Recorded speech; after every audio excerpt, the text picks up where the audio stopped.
Boa aula. Obrigado, Lívia. Bom, primeiro, boa noite. E desde já eu queria fazer um pedido de desculpas, porque eu tive uma semana muito complicada. Ah, talvez eu tussa bastante durante a aula. Na sexta-feira eu tive início de febre, que durou até domingo. E na segunda-feira eu fui posto em isolamento total pelo sistema de saúde, porque a suspeita é de que eu tenha contraído o coronavírus.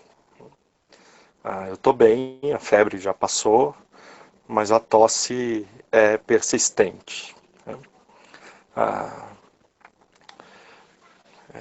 Aqui em casa está todo mundo bem, só minha mulher e minha filha só tiveram tosse, nenhum outro sintoma.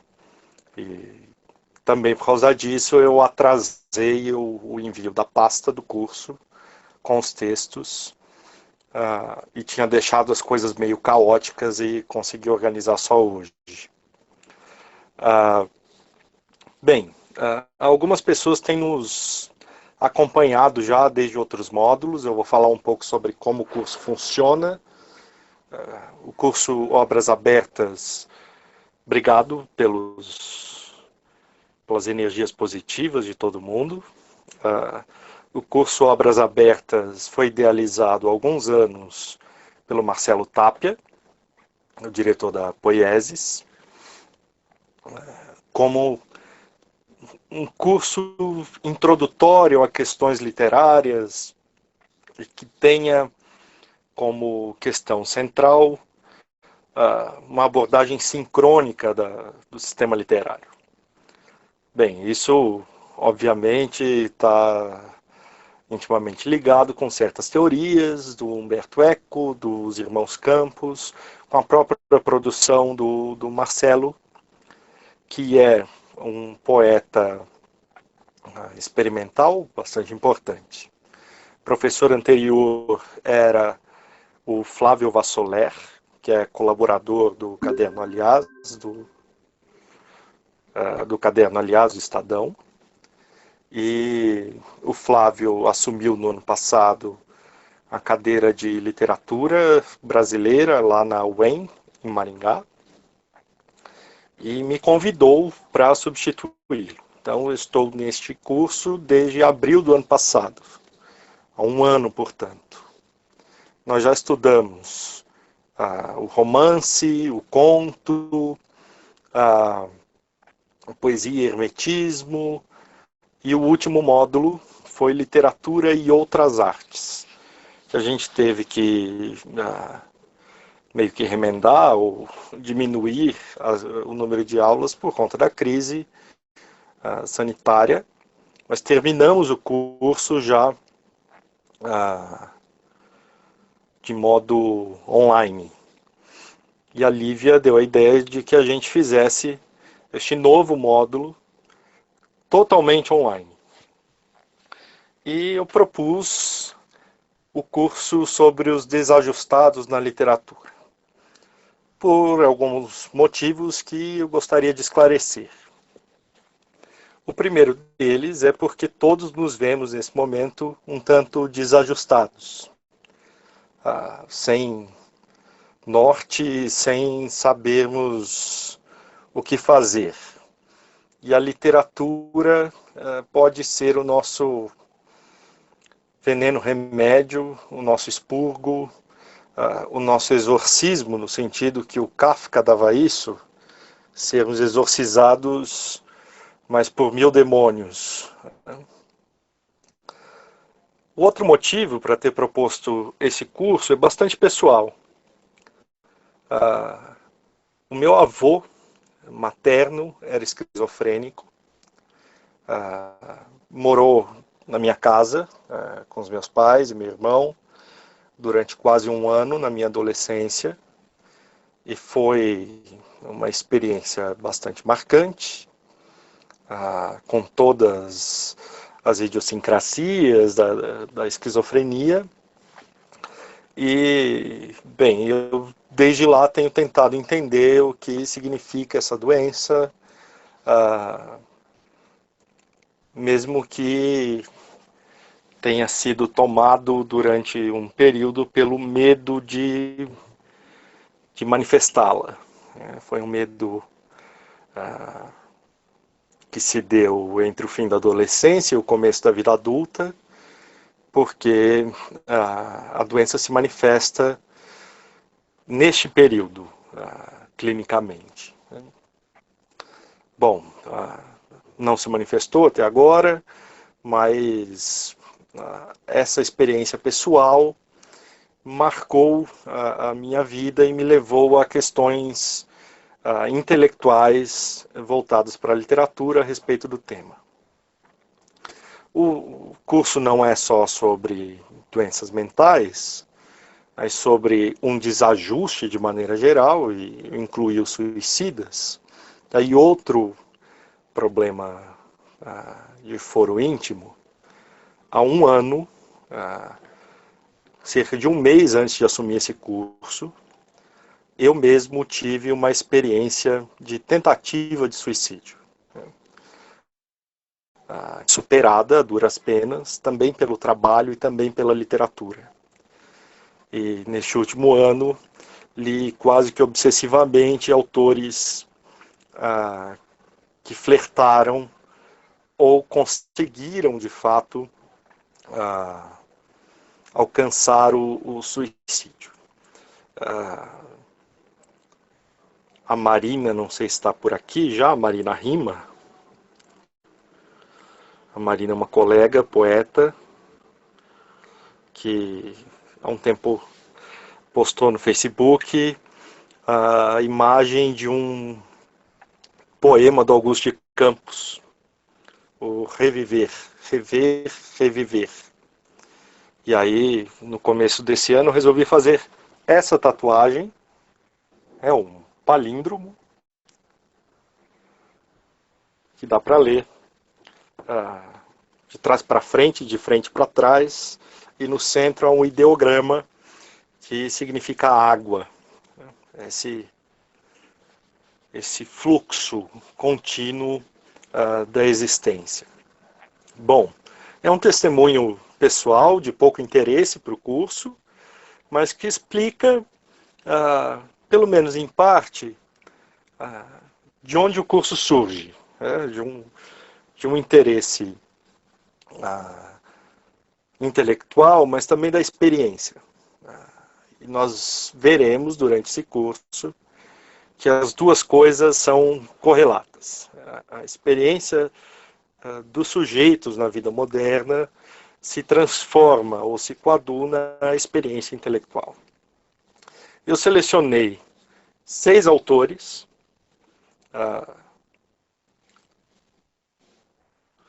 o Rodrigo de Souza Leão é o primeiro, nós teremos o Rimbaud, teremos o Thomas Bernard, e quero agradecer ao Otávio, se ele estiver por aí. O Otávio é um aluno recorrente aqui nos nossos cursos, e quando no último curso nós falamos sobre o Glenn Gould, ele indicou o livro do Thomas Bernard, que é o Náufrago, e depois eu fui ler, e outros colegas também haviam falado sobre o livro, e resolvi incluí-lo nesse módulo. Temos também o Rilke, a Sylvia Plath e o Manuel de Freitas, que é um escritor português. Eu tô ouvindo algum barulho. Se alguém... Oi, é o Vitor Hugo, que acabou de entrar. Oi, Vitor, se você puder desligar o seu microfone, por favor. Olá, estou desligando. Boa aula, obrigada, Vitor. Obrigado. Portanto, nós teremos 3 textos em prosa e 3 séries de poemas. Vocês devem ter percebido na ementa do curso que, quando se trata do Rimbaud, eu coloquei uma tradução muito específica, que é uma cerveja no inferno, e não uma temporada no inferno, uma estação no inferno, como a gente está acostumado nas traduções brasileiras, porque a tradução do Mário Cesarini de Vasconcelos, um sujeito também desajustado, um escritor surrealista português, homossexual assumido, com vários problemas em relação ao sistema literário em que estava incluído, e problemas de ordem pessoal também, que são interessantes. Então, a tradução do Cesarini me interessa não só pela qualidade literária, mas também por quem produz essa tradução. Na aula de hoje, a gente vai falar sobre a figura do... Alguma pergunta até aqui? Desculpem. Se alguém tiver, por favor, pode ligar o microfone, fazer a pergunta ou mandar pelo chat. Na aula de hoje, a gente vai falar sobre a figura do Rodrigo e do livro Todos os Cachorros São Azuis. A Beatriz está pedindo... Eu coloquei a bibliografia lá na ementa que está na pasta, na ordem das aulas. Então, primeiro é o Rodrigo. Terminada essa aula, no máximo amanhã, eu já vou disponibilizar a pasta do Hilke. E assim sucessivamente, né? Sempre que a gente terminar uma aula, eu disponibilizo a outra pasta, para vocês poderem ler na sequência. Bom, o Rimbaud, o Hilke e o Manuel de Freitas nos darão os textos em poesia.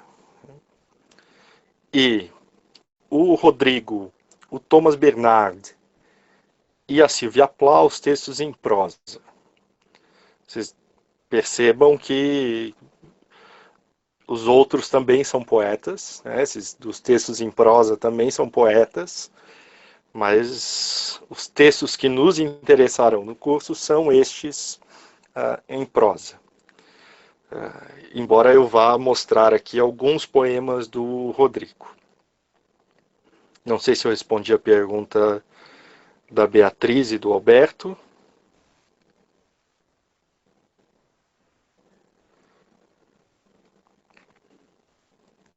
Muito bem. O Rodrigo é uma figura importante na literatura brasileira, do começo desse milênio, desse século. Eu não sei se alguém já leu o Rodrigo. O Rodrigo tem uma produção muito vasta, que se deu pelo contexto em que ele vivia, basicamente para uma transmissão através da internet. Rodrigo criou um blog, o Loucura, ou Loucura. Eu coloquei lá na pasta esses links, vocês podem acessar ou durante a aula ou depois. O Rodrigo criou, com o poeta Cláudio Daniel, que é um poeta experimental, 2 revistas online, a Zunai e a Germina Literatura, que estão ainda na ativa. Rodrigo tinha um site, o Balacobaco 08, que havia 150 entrevistas com escritores brasileiros. Formado em jornalismo, o Rodrigo usou disso para fazer o seu trabalho literário. A história do Rodrigo, resumidamente, até os 23 anos ele tem uma vida normal, ou relativamente normal. A Flávia, o Todos os Cachorros São Azuis não está disponível em PDF. E, dadas as circunstâncias, sem poder acessar bibliotecas, e eu não tenho scanner em casa, eu coloquei lá o que eu consegui achar, né? Que foi a versão em inglês. E aqui, durante a aula, eu vou ler alguns trechos. Para as outras aulas, a maioria dos livros está todo em PDF. Mas o Todos os Cachorros São Azuis, não. Ele saiu em 2009 pela editora Sete Letras, se eu não estou enganado. E a última edição é essa aqui, que é do selo Demônio Negro. Um trabalho editorial muito bem feito pelo Vanderlei Mendonça, que é o editor do selo Demônio Negro. E a previsão é de que os livros do Rodrigo sejam todos relançados por esse selo. E uma antologia de poesia também saia pelo Demônio Negro. Os direitos da obra do Rodrigo para adaptação cinematográfica foram comprados pelo Cauã Raymond, o ator da Globo. Ele esteve no lançamento do livro no ano passado, que foi lá no Estúdio Lâmina, em São Paulo. Eu estou em Campinas, então falo em São Paulo sempre como se estivesse distante de mim. E o Cauã Raymond tem também uma relação pessoal com a esquizofrenia no âmbito familiar, e isso que levou a comprar os direitos.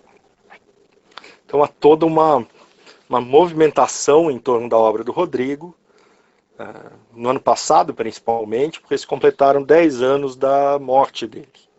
O Rodrigo morre em 2009, no dia 1º de junho de 2009. Eu me perdi onde eu estava antes de fazer esse desvio. Bom, tá aí o link para quem quiser comprar o Todos os Cachorros São Azuis. Eu recomendo, que é um livro fundamental da literatura contemporânea brasileira. Bem, até os 23 anos, o Rodrigo, obrigado Lúcio, o Rodrigo tinha uma vida relativamente normal. Já havia manifestado alguns surtos. Aos 15 anos ele dizia ter engolido um grilo. Aos 17, fazendo um passeio pela Lagoa Rodrigo de Freitas, no Rio de Janeiro, onde ele residia, o Rodrigo tem um surto mais grave, que dizia estar sendo perseguido por agentes japoneses que teriam atirado contra ele uma zarabatana e instalado um chip, né, para monitorá-lo. Mas aos 23 anos, já trabalhando no setor de seguros da Caixa Econômica, o Rodrigo tem um surto no trabalho, que está descrito no livro Carbono Pautado, que é o primeiro livro do Rodrigo.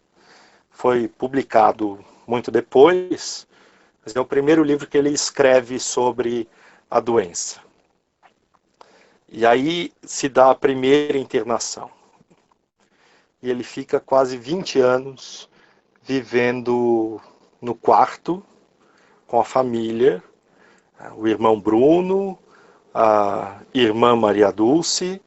O Bruno tem transtorno bipolar também, né? O pai médico, e a mãe, que é essa figura que congrega todas as características de uma figura materna tradicional, né, de protetora. Enfim.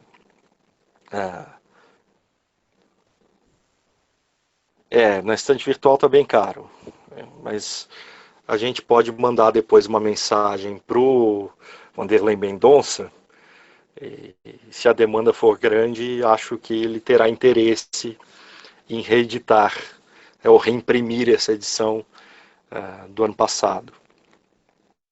Pois bem,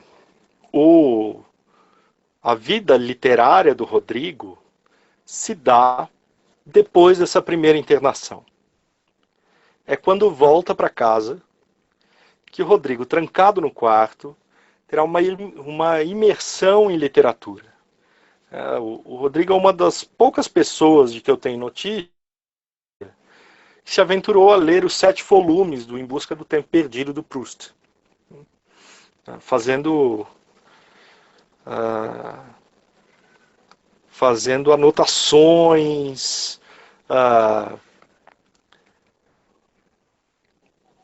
colocando à margem do texto alguma crítica e incorporando isso depois no seu próprio ofício literário.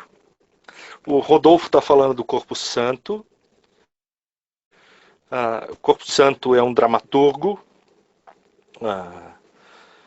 e é esse sujeito desajustado. A gente tem outros exemplos na literatura brasileira, como o Torquato Neto, que não é propriamente um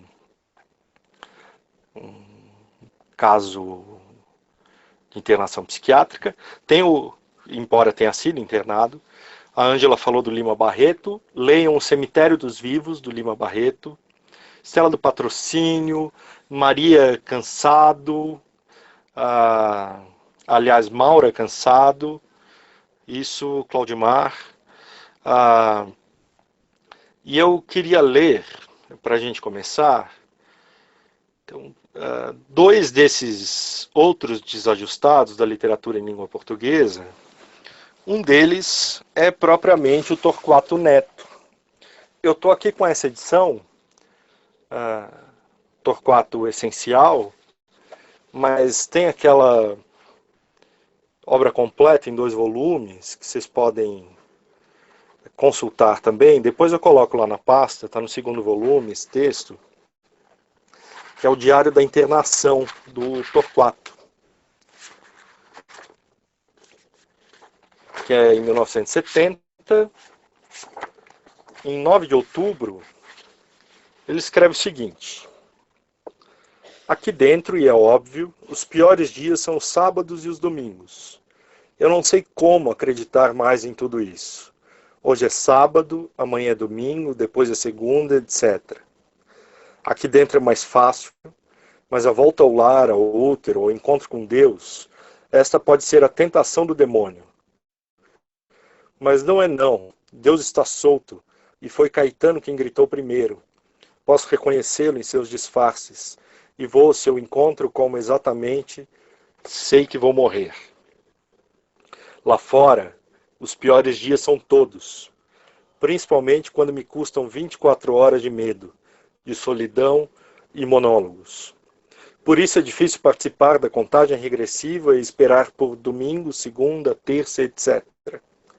A ilusão dos que não compreendem que o número 0 é o princípio e o fim de tudo, e que a vida é um processo linear que, ao mesmo tempo em que vai, está voltando.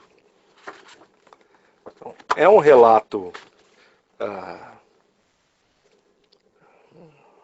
pesado do Torquato, porque nos põe diante de um espelho. A vida aqui fora é tão ruim quanto a vida dentro de uma instituição de internação. O problema está na percepção das coisas. Se nós nos normatizamos, a vida normativa fica mais palatável. Mas se tentamos preservar algum traço de subjetividade, o conflito é imediato, com a estrutura externa do mundo. Então essa barbárie exterior nos transforma quase que imediatamente em bárbaros internamente. Tem um livro que levanta essa questão, que é o livro do Jean-François Mattei, filósofo francês, A Barbárie Interior. Ensaio sobre o imundo moderno. É da editora da Unesp. Na última promoção que eles fizeram estava R$10. Acho que deve estar bem barato. O meu eu roubei de um amigo que me emprestou e eu nunca devolvi. E ele sabe disso e sabe que eu não vou devolver. Que alguns de vocês conhecem, é o Márcio Shell. Então a maneira como se consegue lidar com essa barbárie interior é bastante limítrofe. Se há alguma propensão ou alguma inclinação a desvios de ordem psiquiátrica, o destino será, via de regra, a exclusão social. Um crítico literário português, o Alberto Pimenta, escreveu esse livro maravilhoso, que é A Magia que Tira os Pecados do Mundo, pela editora Cotovia, de Lisboa. E o livro do Pimenta, que é um poeta importante, um poeta experimental, e tem um livro fundamental para os nossos dias, que é o Discurso sobre o Filho da Puta, que é o discurso sobre o grande burocrata totalitário, e se aplicaria, sem sombra de dúvida, a uma das figuras mais execráveis já vistas pela República Brasileira, deveria ser lido como livro de cabeceira nesses dias que a gente está vivendo, né? Mas o livro do Pimenta lida com essas figuras de descentramento na literatura. E a primeira delas é o louco.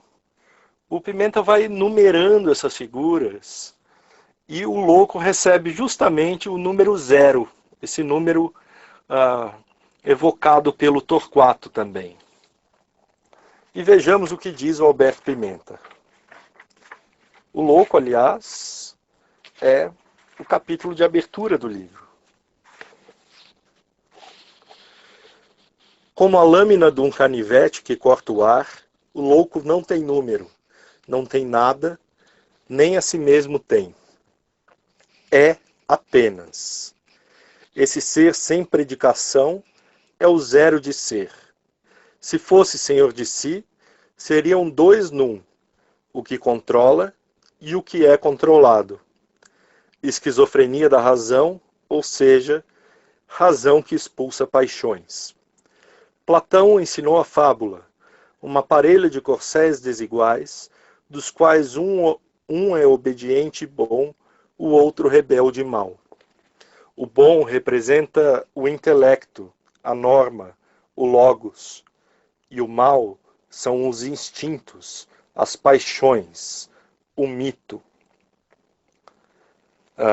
Da imensa variedade de loucos que povoam a literatura, costumam extrair-se tipos, de acordo com um juízo psicossocial. Na verdade, seja o bobo ou seja o selvagem maldoso, Caliban, o que a literatura faz ao separar e ao pôr a funcionar o louco, em oposição ao normal, é excluí-lo, expulsá-lo. Esta expulsão pode ser exemplar ou demonstrativa. Pode querer instituir um exemplo ou apenas mostrar os exemplos. Mas, ao escolher um louco, o autor está sempre a proceder a uma expulsão. O autor funciona como juiz, mão do destino, ou verdadeiro psicopompos. A tragédia clássica, o alto medieval, o romance realista, a balada romântica, todos não fazem senão fixar e exibir os balanços da roda da fortuna, na sua agitação antes de parar. Ao mesmo tempo, encenam a seu modo as leis invisíveis que presidem a esses movimentos. E é aí que se distinguem uns dos outros, nisso apenas. Porque a este primeiro símbolo, o do louco, pertence o próprio poeta, tantas vezes excluído e também auto-excluído. O motivo da loucura divina do poeta, que figura em Platão como em Horácio e percorre quase toda a literatura, aparece na obra do erudito romano Varrão como uma das etimologias plausíveis da palavra vates, aquele que vaticina, o inspirado, o delirante. Pois bem, o Pimenta está nos dando aqui referenciais bastante ricos. Eu pulei a parte em que ele fala do Salomão e do Sófocles, mas de fato, o que a literatura sobre a loucura faz é demarcar identidades para expurgá-las daquilo que se consideraria normal.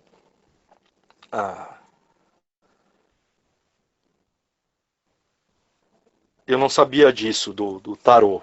Eu sou pouquíssimo místico e não sabia disso, mas é interessante. O louco é este último lugar, ou primeiro lugar, de descentramento, né? É a extremidade social. Então nós temos um problema de saída, que é como representar a loucura no texto literário. A gente tem um grande exemplo que é o Machado de Assis, o alienista, com o grande Simão Bacamarte, né, que enxerga a loucura por todos os lados e no final dá alforria para os loucos encarcerados e se tranca sozinho na Casa Verde. Leiam o livro é muito mais do que isso, mas vejam, é uma dinâmica de tentar entender a loucura que, muito na onda do naturalismo, do fim do século XIX, mas que esbarra num grau de indecidibilidade, né, do indiscernível, do indecidível. Quem é o louco, afinal de contas? Aquele num estado total de alienação ou aquele que tem um alto padrão de consciência do mundo e por isso se sente em total desabrigo existencial? No caso do Rodrigo, nós vamos perceber que a dimensão delirante da loucura caminha para e passo com lucidez, né? Uma lucidez literária e uma leitura de mundo muito aguçada. O Rodrigo não é um esquizofrênico como a gente costuma pensar no esquizofrênico. Alguém que está o tempo todo alijado da capacidade racional, né? Agora, o Rodrigo tem a capacidade literária de, a partir do caos, reordenar um mundo que passa a fazer sentido para si. Se não é possível viver nesta realidade material, a realidade da linguagem é o local de habitação do escritor Rodrigo de Souza Leão.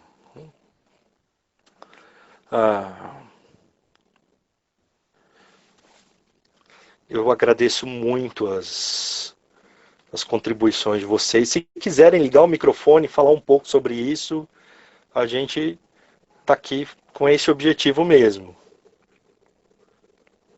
Quer falar um pouco, Claudimar, do Faulkner?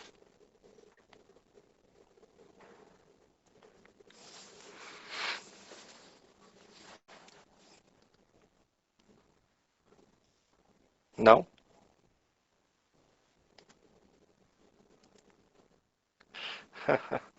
Mas vejam aí no chat as indicações ah, que são enriquecedoras, né? Acho que quanto mais a gente tiver esses acréscimos à experiência literária para o problema aqui em tela, vai ser mais interessante para o curso, sem dúvida. Quando eu comecei a preparar esse curso, e pensei no Rodrigo como escritor para abrir o curso, me veio à memória um poema do Rilke, na tradução do José Paulo Paes. Eu vou dividir aqui a tela do meu telefone e vocês vão ver o poema, a gente lê juntos e depois eu comento um pouco. Poema do Rilke.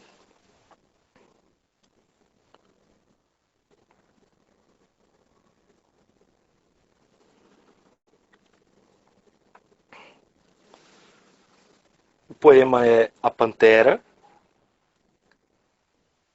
Seu olhar, de tanto percorrer as grades, está fatigado, já nada retém.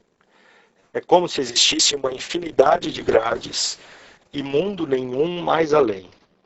O seu passo elástico e macio, dentro do círculo menor, a cada volta urde como que uma dança de força. No centro delas, uma vontade maior se aturde. Certas vezes, a cortina das pupilas ergue-se em silêncio. Uma imagem, então, penetra. A calma dos membros tensos trilha e se apaga quando chega ao coração.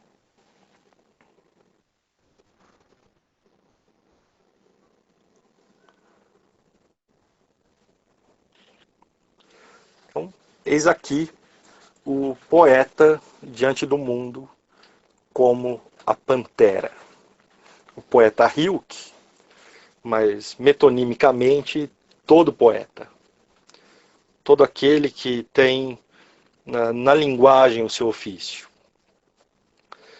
A pantera move-se na direção não de uma ascensão celestial, mas de um abismo lançado irremediavelmente em espiral para dentro de si.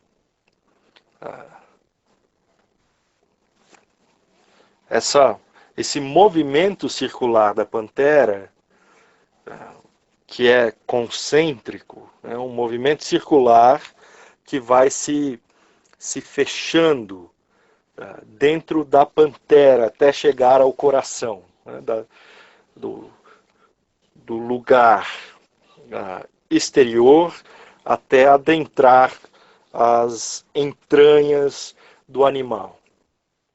No Rilke, a experiência subjetiva e a experiência literária, a experimentação literária, se fundem. Né? Essa imagem da pantera é a imagem do poeta que tenta fugir da prisão exterior, mas não consegue. Né? A cortina das pálpebras às vezes se levanta, mas volta a fechar-se e se apaga quando chega ao coração. É uma imagem muito bonita, mas também aterradora. Se este é o destino da pantera e o destino do poeta moderno, não resta saída. Né? Não há transcendência possível. Esse poema, na tradução do José Paulo Paes, está nesse livro aqui. Né? Poemas, Rainer Maria Rilke, da Companhia das Letras.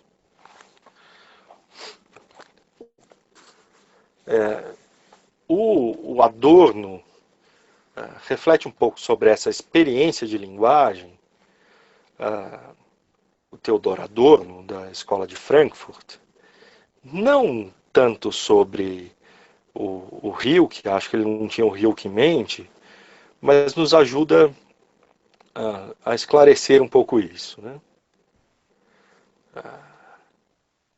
O sujeito, cuja expressão é necessária em face da mera significação de conteúdos objetivos, para que se alcance essa camada de objetividade linguística, não é um adendo ao próprio teor dessa camada, não é algo externo a ela. Então, o sujeito não é externo à linguagem. O sujeito participa da linguagem. O sujeito lírico, ontologicamente, linguagem em ação. Um instante de autoesquecimento no qual o sujeito submerge na linguagem não consiste no sacrifício do sujeito ao ser. Esse instante de autoesquecimento é quando a pálpebra se apaga, né? Se fecha de novo quando chega ao coração. Não é um instante de violência, nem sequer de violência contra o sujeito, mas um instante de reconciliação.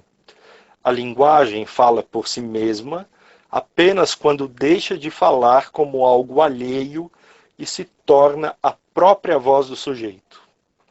Onde o eu se esquece na linguagem, ali ele está inteiramente presente. Onde o eu se esquece na linguagem, ali ele está inteiramente presente. Isso está na teoria estética do Adorno.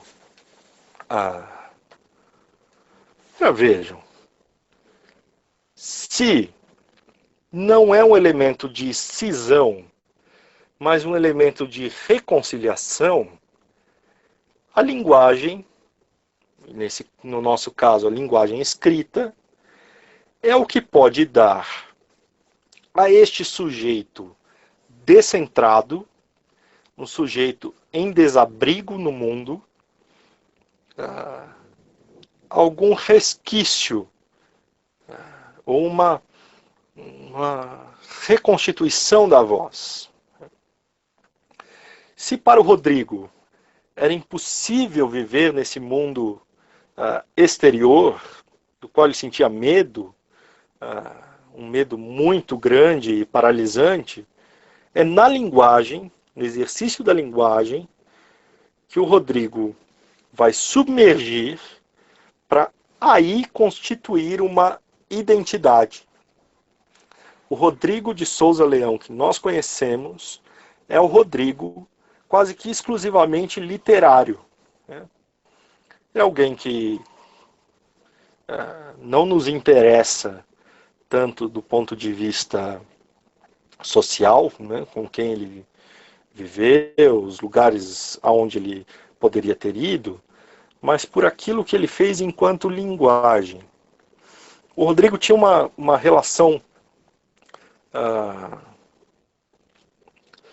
a obra do Rodrigo, a obra plástica do Rodrigo, foi um pintor também, foi doada para o Museu do Inconsciente. E ele era um grande admirador da Anísio da Silveira. Um grande admirador da Anísio da Silveira. A gente vai chegar num texto dele que fala sobre isso. Mas vejam, Rodrigo tinha uma rede de relações com outros escritores que ele constituiu por e-mail e por telefone. Então, todo dia ele ligava para alguns colegas, alguns escritores e críticos literários, e conversava, ficava horas conversando. Com alguns mais, aqueles com quem encontrava mais afinidade, ele costumava ligar mais vezes. E era um sujeito, segundo os testemunhos, muito bem articulado, inteligentíssimo, conhecedor da literatura, dos meandros da literatura contemporânea, e foi isso que o levou a ser tão importante na difusão da literatura pela internet. Foi um pioneiro. Né? Então nós temos aí alguém que do seu lugar descentrado no mundo constituiu um novo mundo para si, né? A partir da experiência literária. Tudo acaba se voltando para a experiência literária. Apesar de que, a princípio, o Rodrigo não se via como um escritor. Ele dizia, eu não me preparei para ser um escritor. Eu queria ser cantor, ele era um péssimo cantor, queria ser músico, participou como músico de um CD do Glauco Matoso, CD Melopeia. Tem umas faixas quase que como introitos. Tá aí o site do Rodrigo, tá lá na pasta também o link, quem quiser. O curador da obra do Rodrigo é o poeta Ramon Melo. Ele é o responsável por esse site, né, e pela edição da obra do Rodrigo. Ele participa desse CD do Glauco Matoso, com esses introitos com samplers de música eletrônica, sob o pseudônimo DJ Crânio. E é um CD que está para ser lançado nesse movimento de recuperação da obra do Rodrigo, que é Crânio e seus Neurônios. Então é alguém que trabalha em várias frentes, como eu disse, foi artista plástico, depois de ter aprendido pintura por 3 meses no Parque Lage, no Rio de Janeiro. Foi uma das poucas vezes em que ele saía de casa, acompanhado do Bruno, né, o irmão. Ele pagava o Bruno para ser acompanhante. Né, o Rodrigo foi aposentado da Caixa Econômica, e com esse dinheiro ele financiava as coisas que queria fazer, na medida do possível, porque também não era nenhuma fortuna. Então a gente tem aí uma rede de relações que vai se tecendo a partir da literatura e dentro da literatura. Eu quero indicar para vocês também, eu não vou ler, porque o tempo está passando bem rápido e a gente ainda nem começou a ler o Rodrigo, né? A obra do Ângelo de Lima. O Ângelo de Lima é um dos poetas da revista Orfeu, a revista modernista portuguesa de 1915, que fizeram parte o Fernando Pessoa, o Almada Negreiros, o Sacarneiro, e, bom, Raul Leal. O Ângelo de Lima é um dos convidados por esse grupo a fazer parte, e ele escreve de dentro do Miguel Bombarda, né, que é o hospital psiquiátrico, era o hospital psiquiátrico em Lisboa. E nessa antologia do Ângelo de Lima, há um diário também da internação, né, com o título Não Estou Doudo, que é esse pedido de ajuda, um pedido desesperado, né, de ajuda. Ângelo de Lima tem uma poesia muito cifrada, uma poesia hermética, mas um poeta que trabalha com os mitos da tradição literária muito bem, né? E é um dos meus poetas preferidos. Se alguém tiver interesse, procure mais sobre o Ângelo de Lima. Bom, vamos partir então para o Rodrigo. Primeiro para a poesia, para que a gente conheça um pouquinho da obra do Rodrigo. Ele começa, como eu disse, pelo Carbono Pautado, que é um relato dessa primeira experiência de internação, dos primeiros surtos, e está lá na pasta, para quem quiser ler depois. Há também o Esquizoide, que também está na pasta.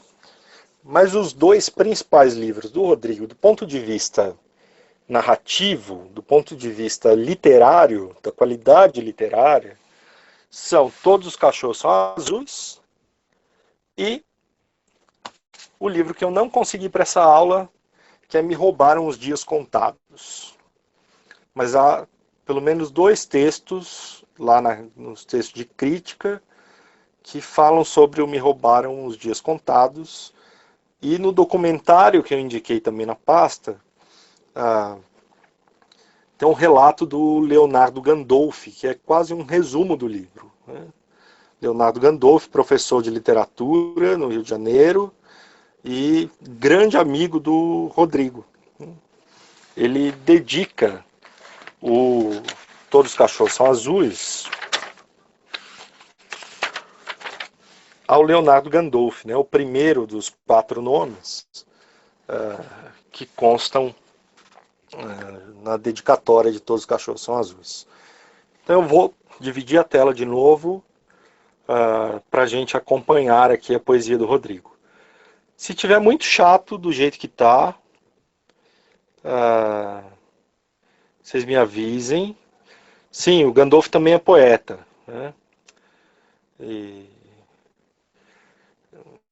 se vocês tiverem alguma dúvida também me interrompam, tá? Por favor.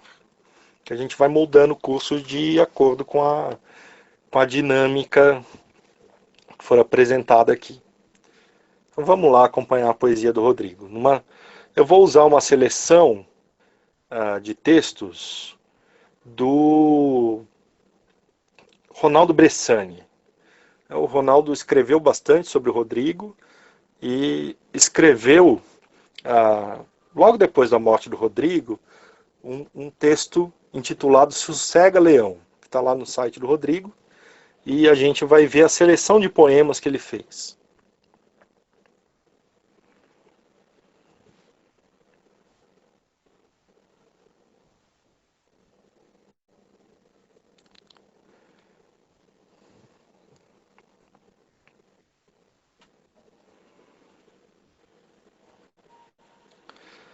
Bom, aqui, vocês estão me ouvindo? Alguém liga o microfone aí e me avisa, porque eu não consigo olhar o chat agora.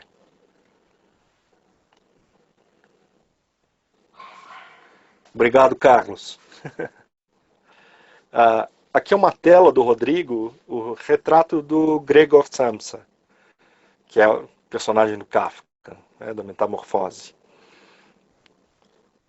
As pinturas do Rodrigo são influenciadas principalmente pelo Basquiat. O Rodrigo não tem uma técnica apurada de pintura, mas não tem um domínio do ofício como tem da literatura, mas é muito interessante perceber, principalmente, essa deformação dos rostos, né? Como acontece aqui. No Kafka isso é muito claro, mas isso se repete no Rodrigo, né? Então vamos ver alguns poemas com breves comentários. Tudo é pequeno, a fama, a lama, o lince hipnotizando a iguana. O que é grande é a arte, a vida em Marte. Esse poema foi escrito pouco tempo antes da última internação do Rodrigo, né? E essa ideia de que o mundo se tornou pequeno demais e é preciso expandi-lo para conseguir caber, né? Para que o poeta consiga caber nele. É de novo a figura da pantera, que precisa escapar das grades. Mas o que acontece no fundo é esse regurgitar de si, né? O que resta, afinal, é a arte que o próprio artista produz, esse modo de expressão. Toda a vida em um segundo, morrendo a cada 10 minutos uma vez, o círculo se fecha e cada vez mais o que vai indo vai para nunca mais, o que fica é o futuro, uma criança na foto, porque nenhuma mãe guardou nossas fotos quando adultos.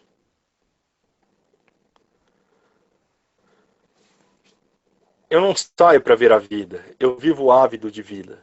A vida está aqui dentro, tão dentro que estou morto, pronto para pegar fogo. Pulei de uma janela deitada, andei na nata iceberg do leite, caí de paraquedas no nada, subi cavando com enxada. O paradoxo desse poema, as imagens paradoxais que vão se encavalando nos mostram quase como uma figura baudelairiana do albatroz que tem asas imensas que o impedem de voar, né? Subir cavando com a enxada. Essa vontade de transcender, mas que está sempre presa a uma imanência de que é impossível escapar. Foi-se ceifando o sol, naus ornando o mar, peristilos lambem pilastras. Aprendi arquitetura. Proust.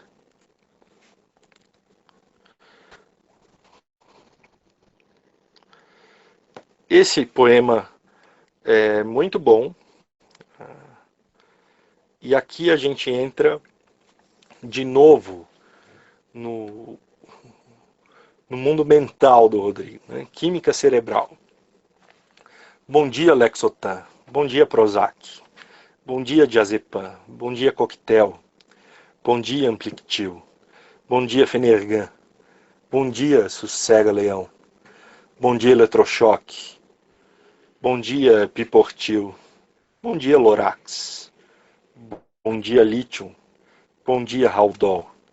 Boa noite, Rodrigo. Linguagem. O louco baba um licor de excrescências. O louco faz excrescências entre o que baba e o que faz. Esta é a linguagem do louco. Ele está no que baba, na excrescência que ali jaz. O louco não rasga dinheiro. Compra cigarros bem fortes para que possam matá-los, antes que a morte lhe mate. Vida. A mim me foi negado tudo, até o absurdo.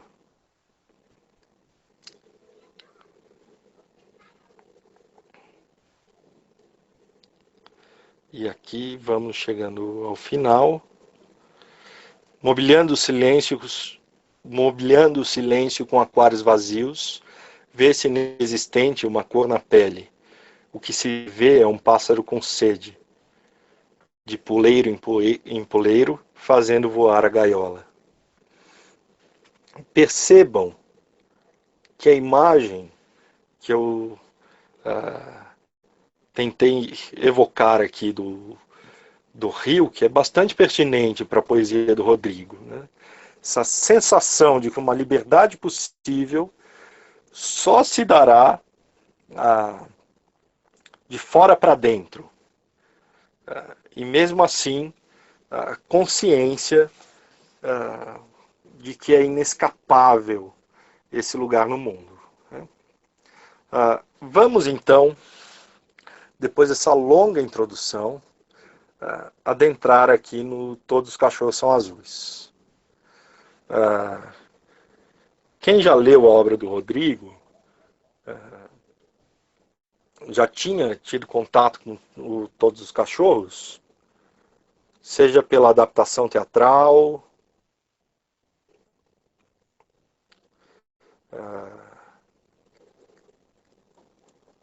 por outros autores, crítica literária.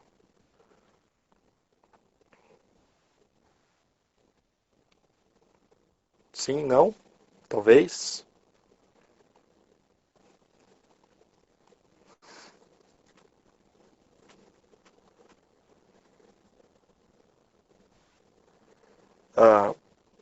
Tem um DJ Crânio no Spotify que é mexicano, eu não sei se é esse. Viu, Alberto? Mas a gente pode abrir depois. Eu não vou abrir agora, mas vou abrir depois esse link, porque eu procurei bastante o CD, não consegui. Só essas faixas do CD do Glauco Matoso, né? Lúcio, eu vou te pedir o favor de ligar teu microfone e falar então um pouco dessa experiência pessoal com o Rodrigo. Eu não sei quanto durou, mas por mais efêmera que tenha sido, conta pra gente, por favor. Eu não conhecia o Rodrigo. Eu tinha 24 anos quando... Aliás, eu tinha 23 quando o Rodrigo faleceu, né?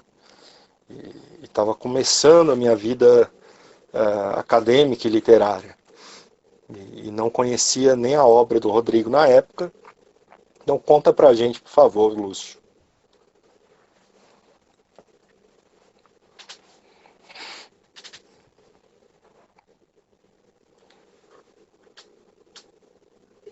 Boa noite. Tá me ouvindo legal aí? Sim, boa noite. Bem, André, eu não vou saber exatamente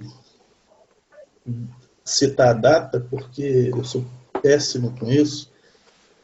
Tem uns 15 anos, mais ou menos. Ele começou um contato muito frequente com o Glauco, muito, assim, eles estavam se falando quase que diariamente. Tem até mais de 15 anos. E por conta disso, por conta da minha ligação com o Glauco, eu acabei conhecendo. O Rodrigo tinha, como você já falou aí, o blog, ele era bastante atuante na divulgação do trabalho dele e de outros autores, entrevistava quase todo mundo que ele achava que tinha algum valor, independente de nome, podia ser um cara que tinha escrito alguma coisa num blog obscuro, se caísse na mão dele e achasse que aquilo dizia algo para ele, ele ia atrás. Nesse período, tem um amigo meu, com quem eu estava trabalhando na edição de uns textos, chama Alexandre Coimbra Gomes, e aí eles começaram a ficar bem próximos por conta do uso dessas substâncias que estão aí no poema Química Cerebral, né? Os dois Sim. faziam uso constante de todos esses medicamentos. E assim, eu conversei com ele algumas vezes. Ele, por conta... É curioso, porque assim, ao mesmo tempo que ele tinha uma agilidade de raciocínio muito grande, ele falava muito pausadamente, acho que por conta do uso dos medicamentos. Mas era um cara assim, muito intenso, né? Tinha um sentido de urgência muito grande. Acho que o próprio o suicídio dele, acho que está ligado a isso, né? Eu acho que ele tinha uma fome muito grande de devorar tudo, porque eu acho que ele sentia que em algum momento ele não ia aguentar mais a barra e ia se, né? Ia largar tudo. É essa a experiência que eu tenho dele, assim. Legal.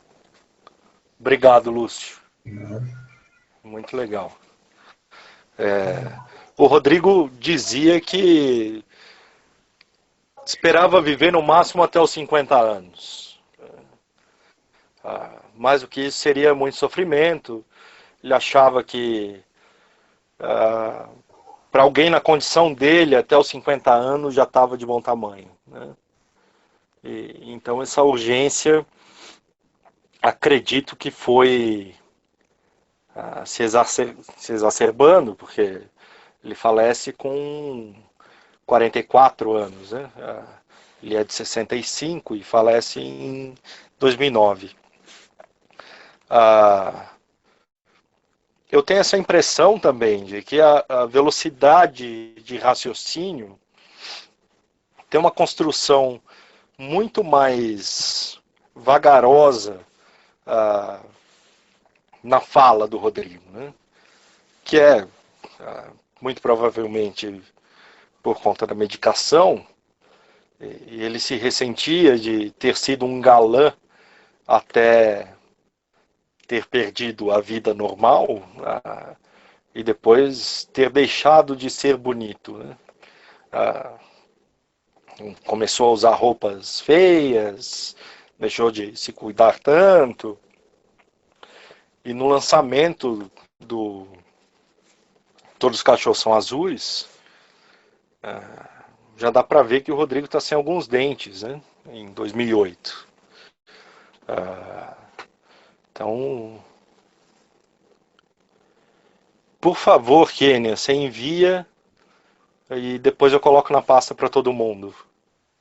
Muito bom, obrigado.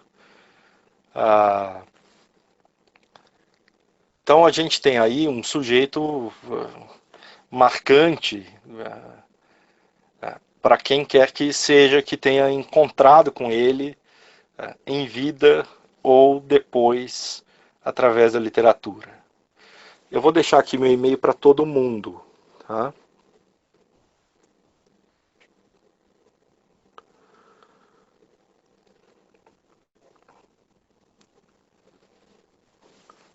Muito bem. Vamos então ao livro do Rodrigo. O livro tem 4 capítulos. É uma divisão recorrente no Rodrigo, que aparece também no Me Roubaram os Dias Contados, que se constitui por 3 histórias independentes, no Me Roubaram os Dias Contados, e o último capítulo é basicamente uma explosão disso tudo, né, dessa estrutura. E aqui os 4 capítulos são: Tudo Ficou Van Gogh, Deus não, deuses, Humphrey Bogart contra Charles Lawton. E aí o Claudimar, se quiser nos explicar quem são esses personagens, eu agradeço. E o último capítulo é do grego epílogos. São os epílogos do livro. No Tudo Ficou Van Gogh, que é o primeiro capítulo, há uma exposição do que levou o Rodrigo até essa situação.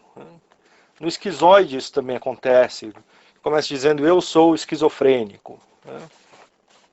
Mas aqui é o relato do ter engolido chip e uma não linearidade no tempo narrativo. Então começa dizendo que foi ontem, daqui a pouco já não sabemos mais onde estamos, e esses relatos vão se imbricando. O que a gente tem no final é uma imagem fragmentada de um evento real que é transformado literariamente em imaginário. É real no seguinte sentido: o Rodrigo acredita ter engolido um chip. Se ele engoliu ou não, já é outra história, mas ele acredita ter engolido. Eu vou ler alguns trechos e vou intercalar com comentários e vou avançando aqui na leitura do livro. Pode ser assim? E aí a leitura fica depois com o arquivo que a Kênia vai me mandar. Leitura de vocês, é claro.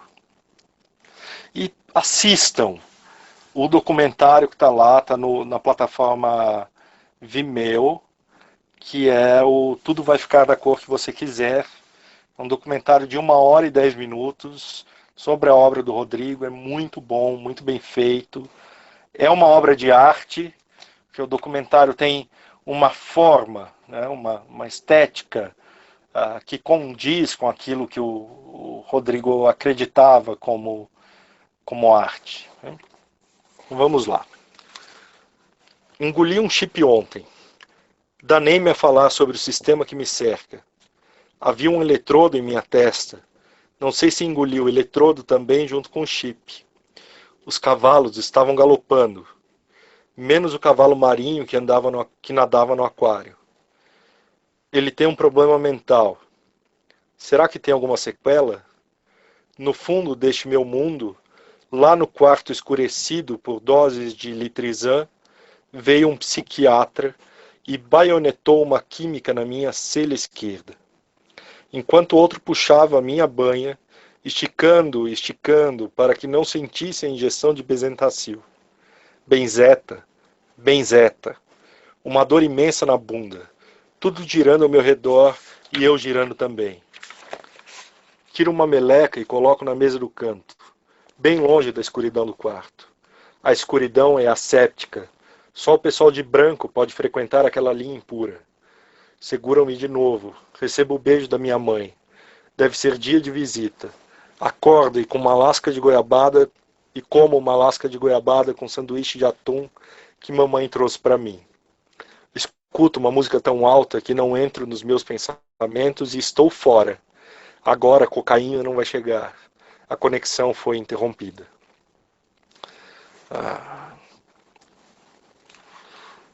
Depois, em seguida, foi por você não ter tomado o Aldol que você ficou assim, diz o Chip. Eu começo a falar, só no Anhembi é Tupi, só no Anhembi é Tupi. Um engolidor de espadas engole uma nesga de fogo por vez. Tá todo mundo engolindo uma coisa neste exato momento. É a hora do jantar, mamãe se foi. A música volta a me colocar fora de mim. Entro no quarto, tiro o pau para fora e começo a bater punheta. Dança da motinha, dança da motinha. Engoli um grilo quando tinha meus 15 anos de idade. Foi a primeira vez que consegui conviver comigo mais intensamente. Salvei uma casa do cupim maldito que queria destruí-la. Eram cupins gigantes. Tenho certeza de que salvei aquela casa. Tenho certeza de que por alguns segundos fui Jesus Cristo. Ainda continuo na jaula. A minha boca está fechada como uma mordaça. Meus pés estão presos. Mais adiante. Tudo começou com um grilo. Havia um grilo naquele primeiro dia. Havia um gene também. Da mesma forma, não, mas de outra forma. Estou engolindo tudo, o tempo todo. No canto escuro do quarto, que é onde só vão os ratos. Sou podre, porco, imundo. Sou selvagem. Perceba a intensidade dessa literatura. Não é a escrita de um louco. É a escrita de alguém consciente da sua loucura. Talvez isso tenha doído mais no Rodrigo. E de alguém com uma habilidade literária muito refinada, nessas transições temáticas bastante aceleradas, também pela forma do texto, pelo uso do ponto final, pelos parágrafos curtos que vão se sucedendo, dando a sensação de vertigem no leitor, para que o leitor seja capaz não só de ver o Rodrigo como se estivesse num zoológico, observando na sua jaula, mas entrando na jaula com ele, né? Experimentando aquilo que ele experimenta na sua situação de descentramento e desrealização. Então ele vai citando os personagens, alguém que se parece com o Rui Chapéu, que é um gari da Conurb, que é empresa de limpeza no Rio de Janeiro. Mas eu quero ressaltar essa perda de transcendência que é comum a todos os desajustados. Vejam só esse trecho. Ninguém ali sabe rezar porra nenhuma. São todos almas sem paraíso à vista. Eu começo, Pai nosso que estás no céu. Pelo menos eu sei rezar. A crente disse aleluia. Ela segurou a minha mão. Eu tirei o pau para fora e não pude jogar sinuca. Voltei para o cubículo 3x4, onde me colocaram para sorrir com baionetadas nas veias. Segura a banha, estica a banha, toma mais injeção. Mais para frente. Fui eu quem sempre entrou em minha mãe. Lá estava ela bela e bonita, transando com papai. E eu vi, e era apenas 1970. Não foi um trauma. Eu costumava andar com um cachorro azul de pelúcia. Meu cachorro não era gay por ser azul, só era azul. Também não tinha noções de feminino, de masculino naquela idade, ou tinha. Na verdade, eu já me masturbava e papai, com muito jeito, pedia para que eu tirasse a mão do meu pinto. Então, como esse lugar de transcendência perdida dá vazão ao desejo erótico, que é um sintoma da modernidade. Isso aparece muito nos surrealistas, e o texto do Rodrigo tem uma filiação surrealista, ele tem consciência disso, e é também uma junção de várias tradições modernas. O Rodrigo é um defensor da conjunção de tradições, não que uma geração vá apagando a outra, né? Isso está no texto dele, Como é bom ser modernista, que está lá no site rodrigodesouzaleão.com.br. A gente vai seguir aqui no texto.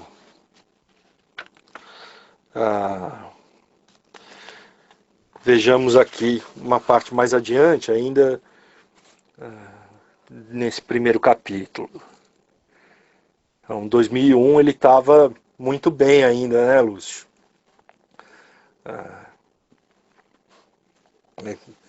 É por volta de 99, quando ele começa a aparecer nesse movimento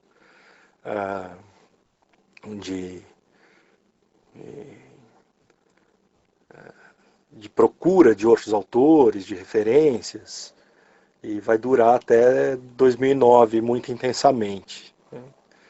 Legal esse relato, muito enriquecedor aqui pra gente, tenho certeza disso.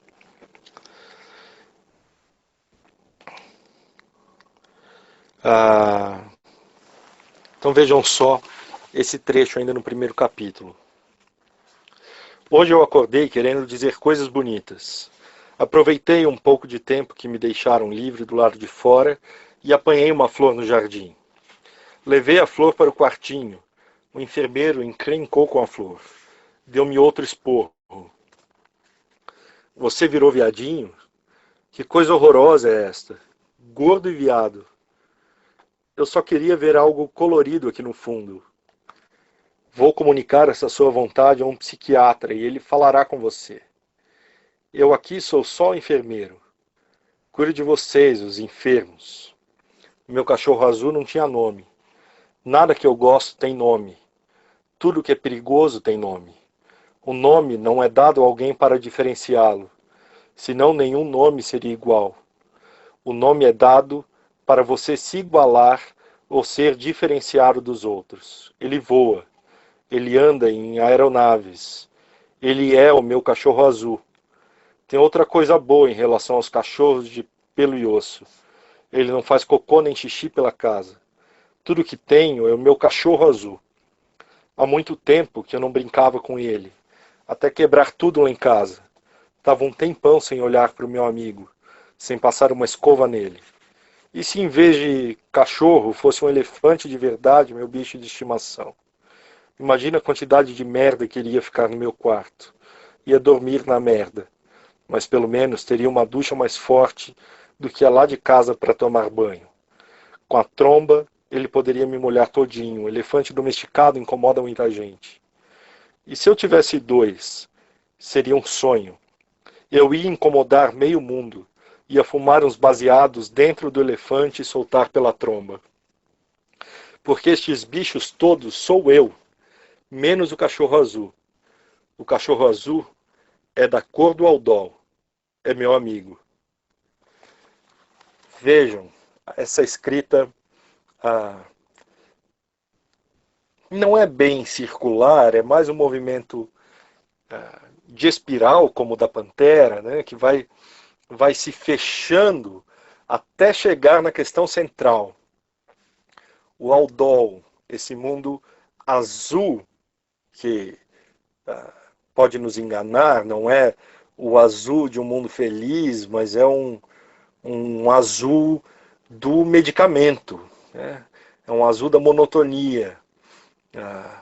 Então, essa imagem de familiaridade entre o cachorro azul da infância e o aldol, que também é azul, constitui uma uma linha narrativa que será seguida pelo Rodrigo aqui no Todos os Cachorros. Mais um trechinho ainda do primeiro capítulo. Estou sem o meu cachorro azul aqui, estou despido do que sou. Na prática não sou ninguém. Não adianta eu gritar socorro. Aqui todos estão sendo levados a algum lugar pior. E o inferno não é o pior dos lugares. Essa consciência de que o inferno teológico não é o pior dos lugares possíveis, mas que o sofrimento real, manifesto, o sofrimento que subjuga o sujeito, as coisas mínimas, é o pior lugar. Né? E neste lugar não há como se abrigar.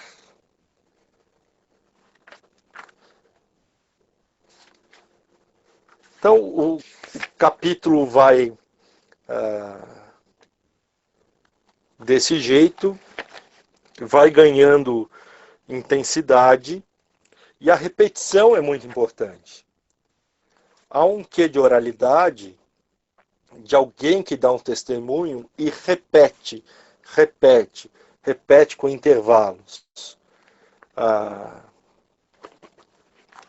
Eu tive um professor de latim que dizia que o aprendizado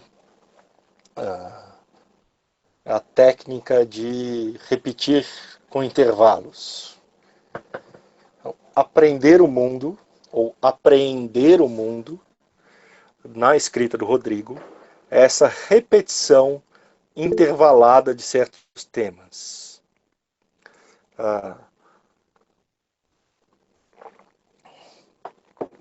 Nós temos aqui um exemplo disso.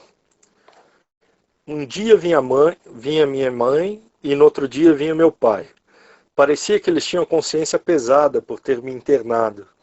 Eu quebrei a cristaleira. Eu quebrei os copos de vidro todos. Mas consegui livrar a casa dos maus espíritos. Lá vem a turma me aplicar as injeções. Eles puxam a banha e dão a Bezetacil. Benzeta. Eu quero uma injeção de Bezetacil. Bezetacil por conta de uma ferida que tenho na perna. Preciso perder 50 quilos. Uma enfermeira disse que eu era até bonitinho, mas precisava perder uns quilinhos. Eu podia fazer o programa das Casas da Banha. Vou dançar o chá-chá-chá. Casas da Banha. Era um porco, suíno, sujo. Não tinha noção do que era degradante. Mas um dia, sem dúvida, ia criar alguma espécie de biodegradado. Remover minhas impurezas e ficar limpinho. Limpo por fora. Por dentro, estaria sempre com aquelas marcas que os animais deixam, das mordidas, com os hematomas da alma. Estaria sempre me procurando e encontrando pedaços aqui e acolá. Passagem de um registro cômico para outro registro muito íntimo e reflexivo, é uma característica desse livro. Então, ao mesmo tempo que a gente ri sozinho na leitura, a gente também tem esse choque, porque se vê também no relato do Rodrigo, com hematomas na alma, sempre se procurando e encontrando pedaços aqui e acolá. O sujeito moderno é o sujeito dilacerado, sujeito fragmentado. E isso explica a tendência à fragmentação na literatura moderna. O uso da cultura popular, por falar aqui na Casa da Banha, é recorrente no livro também. Vejam que eu já li aqui um trecho em que ele menciona a dança da motinha, tem o Vai Lacraia num determinado trecho, que ele escuta da favela ao lado da clínica. Tem referências a Cássia Eller, Engenheiros Havaí, Legião Urbana, que o Rodrigo era fã de Legião Urbana,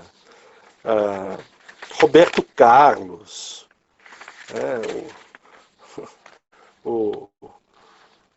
os movimentos negros nos Estados Unidos dos anos 70.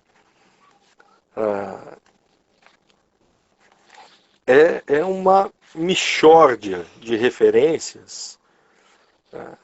O cinema, né? O título de um dos capítulos remete ao cinema, mas há referências menos diretas, Frank Sinatra, Altemar Dutra, e há um trecho que eu estou procurando aqui, em que ele vai do Roberto Carlos ao Rimbaud num passe de mágica.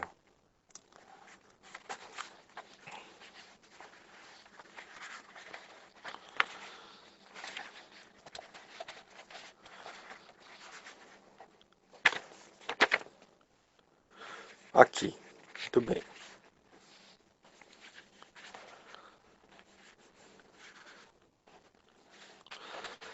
Vejam só.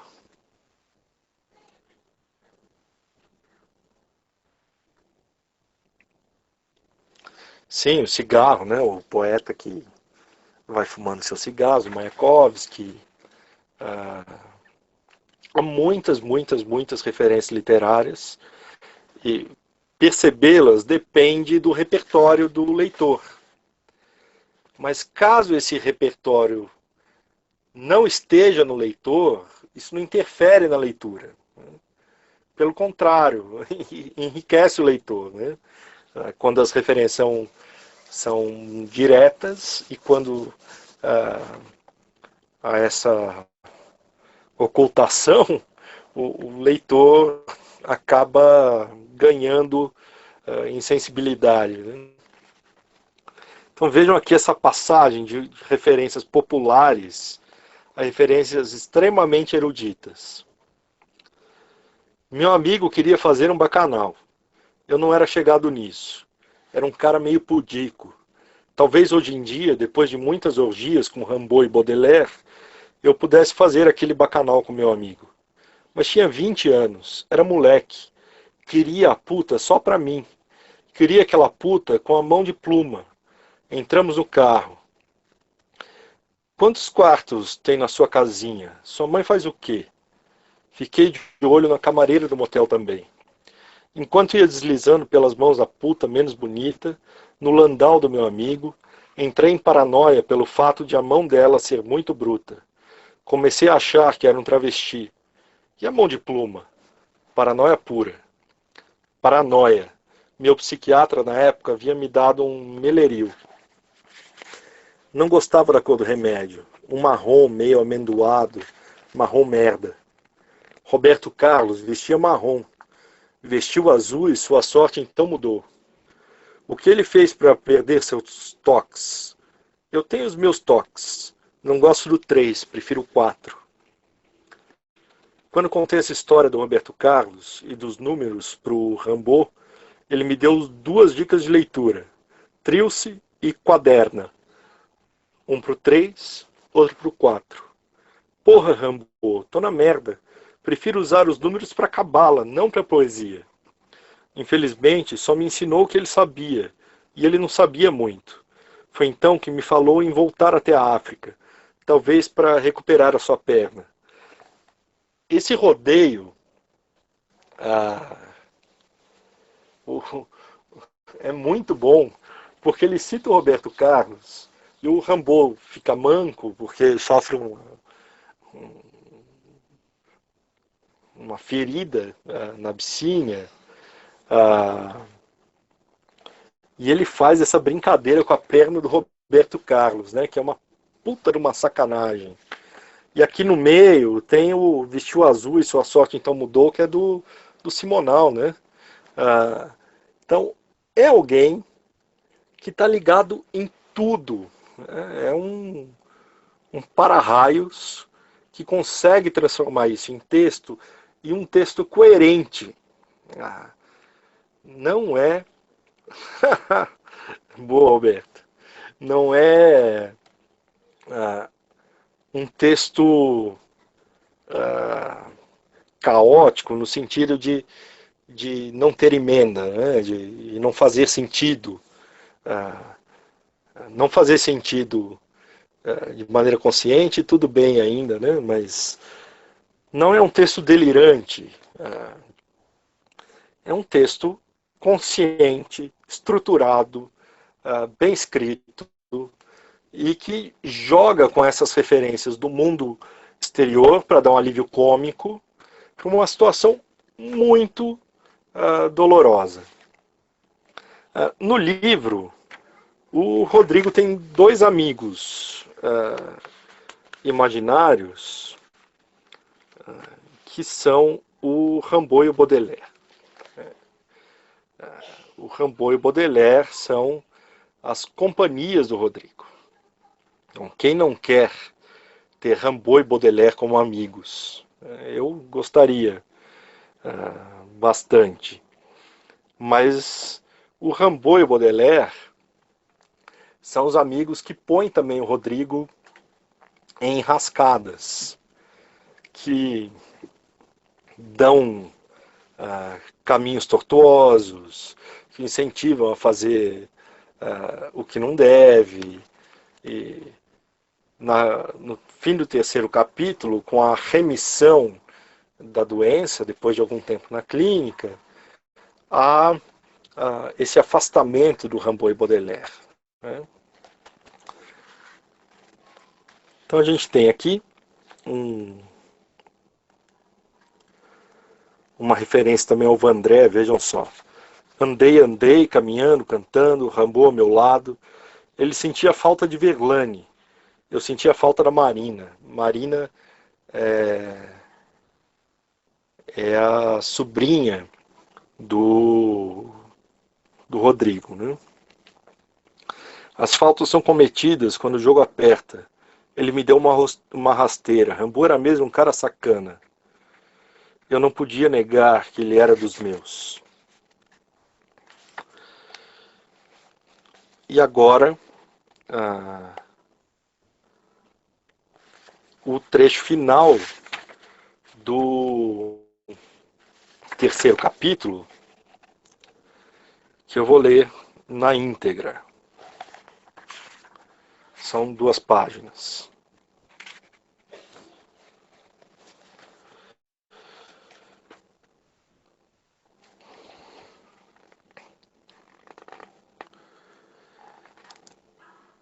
Chove agora. Sempre chove quando quero. Chove? Nenhuma chuva cai. Então como é que eu sinto um dia em que o ruído da chuva atrai minha inútil agonia?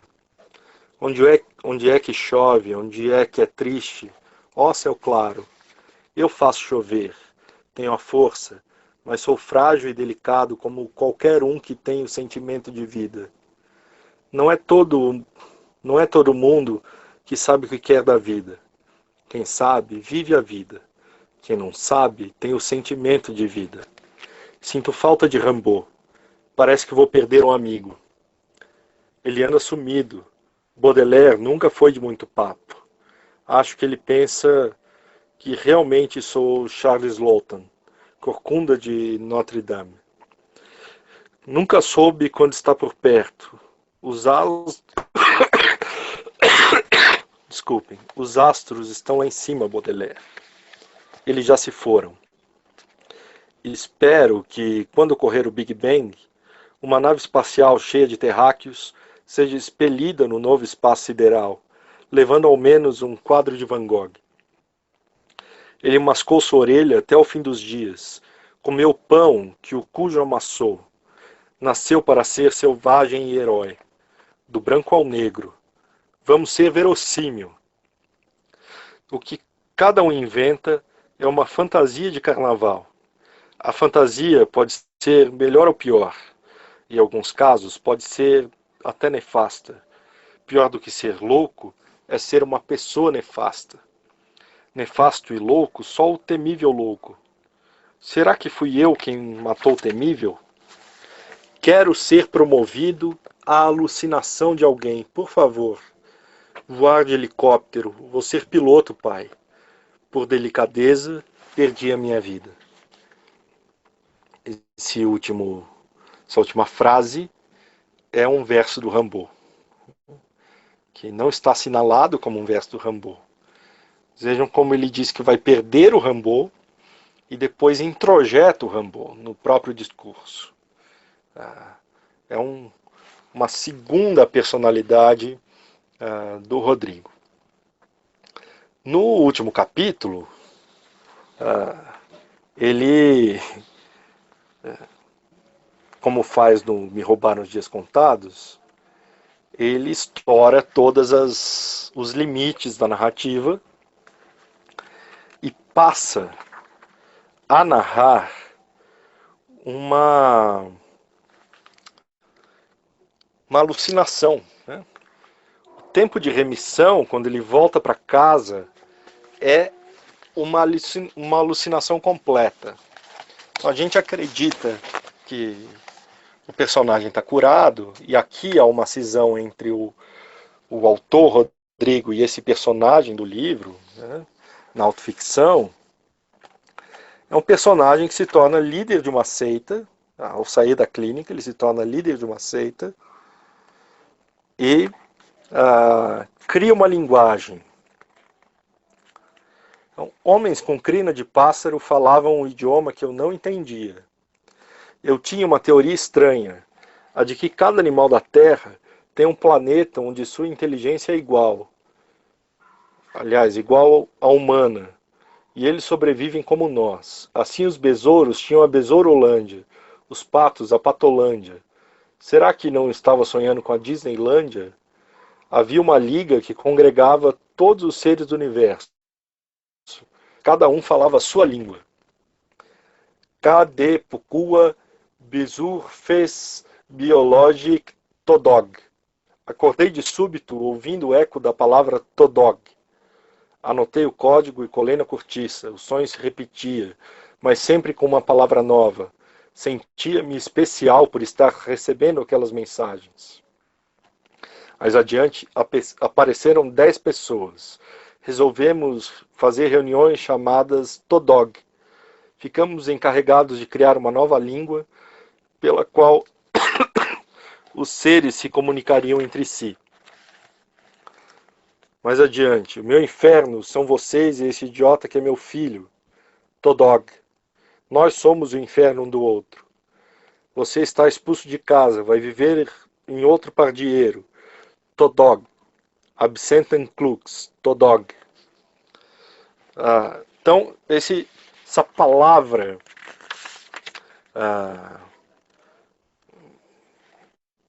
sempre se repetindo, né? Em 2 meses éramos 500. Todog Xantipa, Marlameu. Então, brincadeira com mar, malarmé, eu. E Todog é um palíndromo.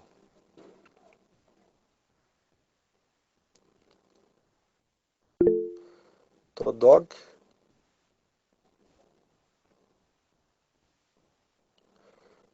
Godot.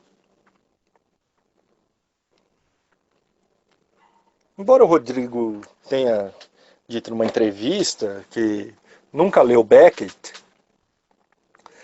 parece uma tentativa de nos ludibriar, né?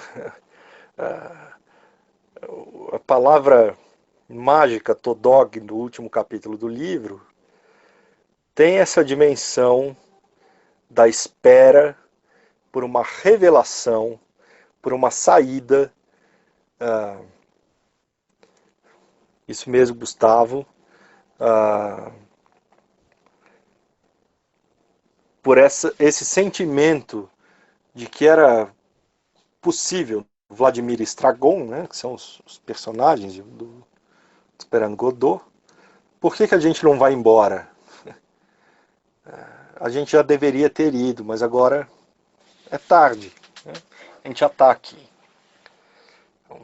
a existência que vai se prolongando como se a gente não tivesse alternativa para aquilo, a não ser viver, né? E o romance acaba, então, é um romance de 80 páginas, gente, bastante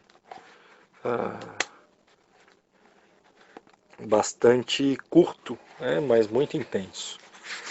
Então, as últimas palavras, ele cita Sartre, né, mas cita Camus também, em algum momento. Então, essas referências são muito prolixas. O Pessoa está muito ali, né?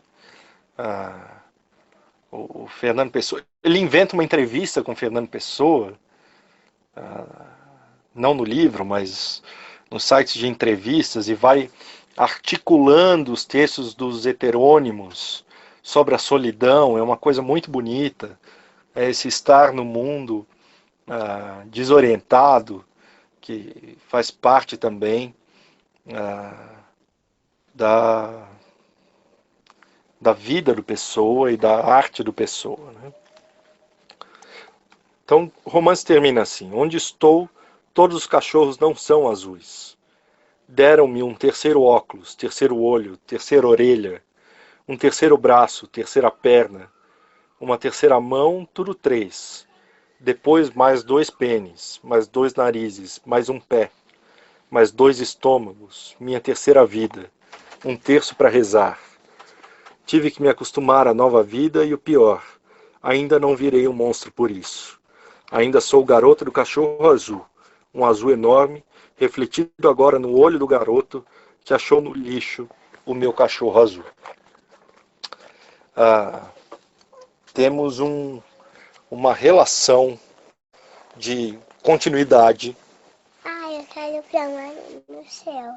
Você quer ver meus alunos, filha? Estou aqui acompanhado pela Ana Luísa, para quem não a conhece. É minha filha, que no sábado faz 4 anos. Certo, filha? E, bem, a gente já está chegando ao encerramento. Pai, depois de ver o aluno no céu, eu vou tomar banho. Tá bom, filha.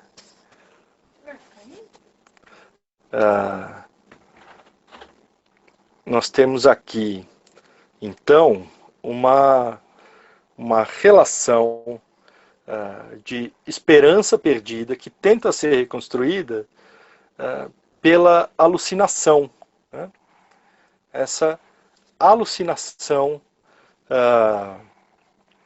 literária, que é uma forma de escapar da alucinação de si.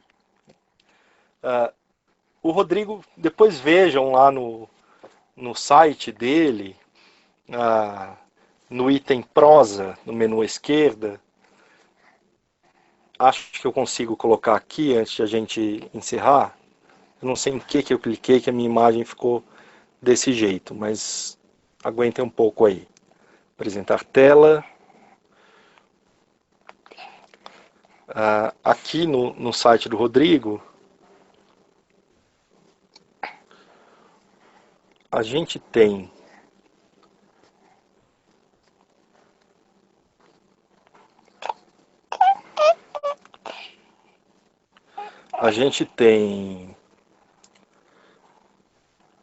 um texto sobre o Rimbaud. Eu não estou conseguindo acessar, depois vocês façam isso, que eu estou com uma menina no colo. Então,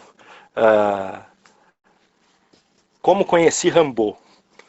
E segundo ele foi através do Legião Urbana. Essa dança entre a cultura popular, a literatura mais erudita, as referências que vão se acumulando e formam a identidade do escritor Rodrigo de Souza Leão. Algo muito interessante.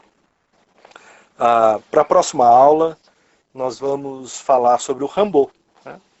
E a ponte está feita do Rodrigo para o Rimbaud.